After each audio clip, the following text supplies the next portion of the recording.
Ya, Mas oke. Barap, Siap. kemarin lo udah ngelakar gua nih. Sekarang gantian nih. Ini ya lo udah nikah belum sih? Alhamdulillah gua udah Lu nikah. ya udah nikah ya? Udah nikah. Siap. Udah berapa lama kalau boleh tahu nikahnya? Nikah sekitaran kurang lebih hampir mau 7 tahun sih. 7 tahun. Gua nikah tuh tahun 2018 akhir.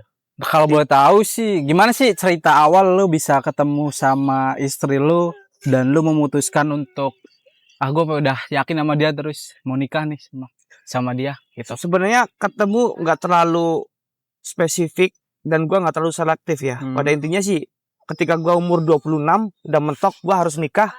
Nah, ketika gua umur 26 ketemunya siapa ya udah itu bakalan jadiin calon istri sih. Gitu sih. Bener. Berarti lu tipe orang yang simple dan lu udah punya target, ya udah lu bakal mutusin buat nikah. Iya benar. Jadi gua nggak terlalu selektif karena gua berawal dari zero juga dan gua bukan siapa-siapa. Ketika gua umur 26 tahun gua lagi pacaran sama siapa, ya udah dia berarti jodoh gua gitu.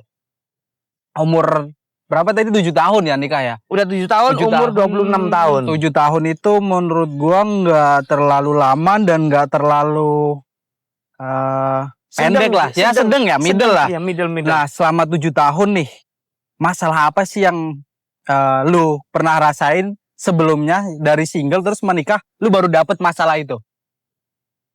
Nah, perbedaan ketika gua lagi lajang sama nikah, selama gua lajang gua merasa kayak di-treat banget sama orang.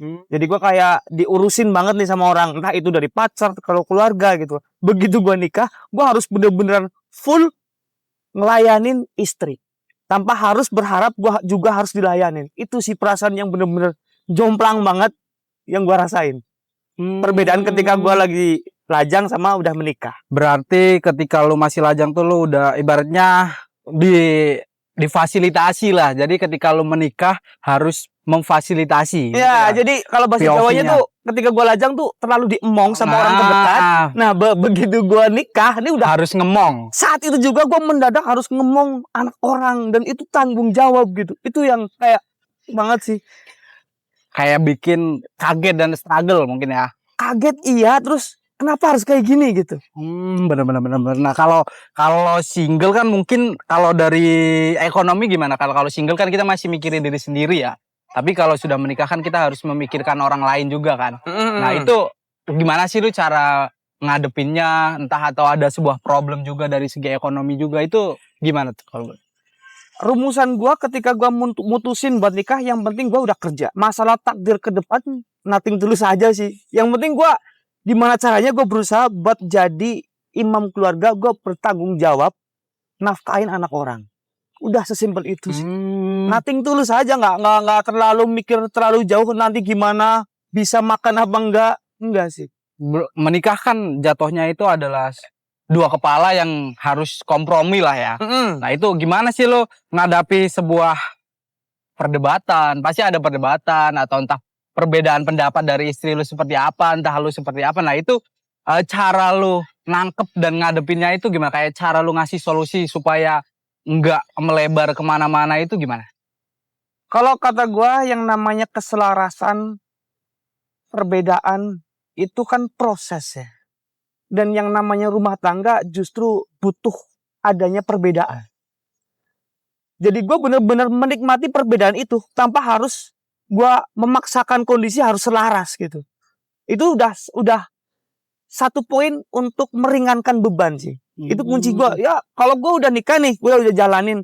Walaupun banyak perbedaan, ya udah gue nggak bakalan jadiin perbedaan itu menjadi suatu masalah.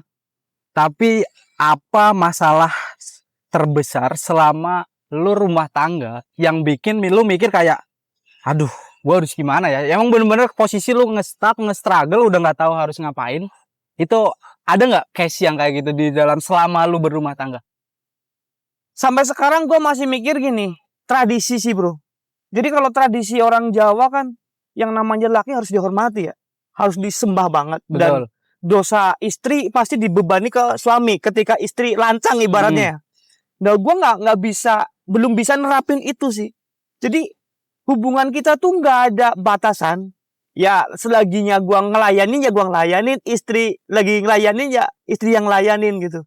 Jadi nggak ada gap kasta. Berarti dari segi komunikasi, entah dari keuangan, ke aktivitas, berarti lu selalu terbuka gitu.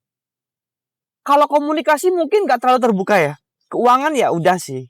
Jadi ya nggak terlalu rumit sih kita ya. Ada ya, ya bilang ada, enggak ya. Soalnya kita kan sama-sama kerja. Jadi uang jadi satu bro.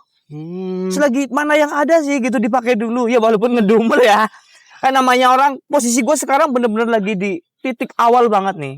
Dari zero lah ibaratnya. Iya dengan jadi posisi mulai lu sekarang. umur gue sekarang kepala 3 gue lagi mulai dari nol lagi ya. Mau gimana pun istri yang nge-backup.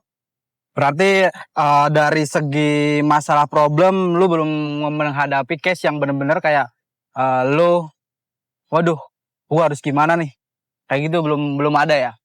Nah yang jadi masalah saat ini ialah atas keinginan gue untuk memfasilitasi anak dan istri sih. Itu masih banyak banget yang belum, banyak masih PR lah ya. masih PR. Itu keinginan loh ya. Mungkin kalau konteks rasa bersyukur udah cukup gitu. Tapi yang namanya orang keinginan kan memfasilitasi gimana kan. Betul. Contoh kayak rumah lah. Ya fasilitas-fasilitas premier ya, lah, premier, sekunder betul, gitu. betul. Tapi untuk segala proses dan masalah yang udah hadapin lu selama menikah, hal apa sih yang mutusin buat lu, gue harus bertahan, gue harus ngusahain ini. Itu apa sih? Hal apa gitu? Atau ada satu hal atau komitmen yang lu pegang, yang lu mutusin buat gue harus bertahan segimanapun caranya, gue harus berusaha buat mempertahankan rumah tangga gue ini gitu. Satu, tanggung jawab pasti. Tanggung jawab ya, betul. Terus yang kedua, kita kan udah punya anak. Segala bentuk keburukan dan kebaikan istri ya, gimana cara gue yang bertanggung jawab untuk menghadapi itu. Jadi gue nggak pernah maksain istri, lu harus A, lu harus B, lu harus nurut gue, harus A, B, C, D, lu harus hitam apa putih sesuai dengan koridor gue, enggak. Jadi ketika istri posisi hitam, ya udah gimana caranya gue nge-treat biar jadi putih. Walaupun abu dulu gitu. Betul. Ada prosesnya. Oke.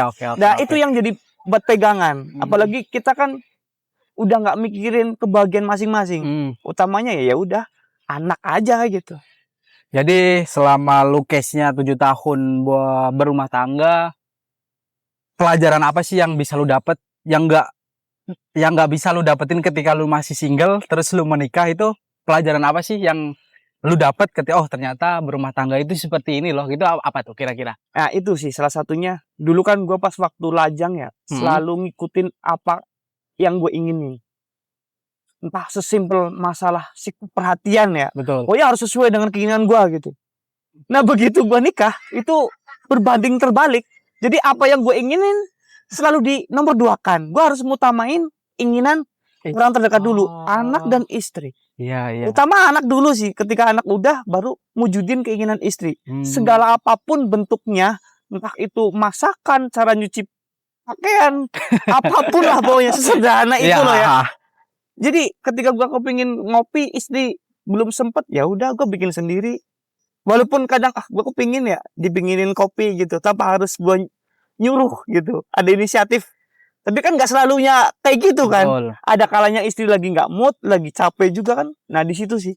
Berarti sebuah pengalaman pelajaran hidup yang diambil dari Mas Barep adalah ketika ia single dan sudah menikah, itu lebih ke kompromi terhadap keinginan diri sendiri, menomorduakan keinginan dan ego sendiri, dan lebih mengutamakan orang-orang yang terdekat dan tersayang, terutama anak dan istri. Itu dia teman-teman, sebuah pengalaman 7 tahun menikah dari Mas Barep yang sangat luar biasa. Semoga menjadi pelajaran kita semua ya dan bermanfaat. Check it out.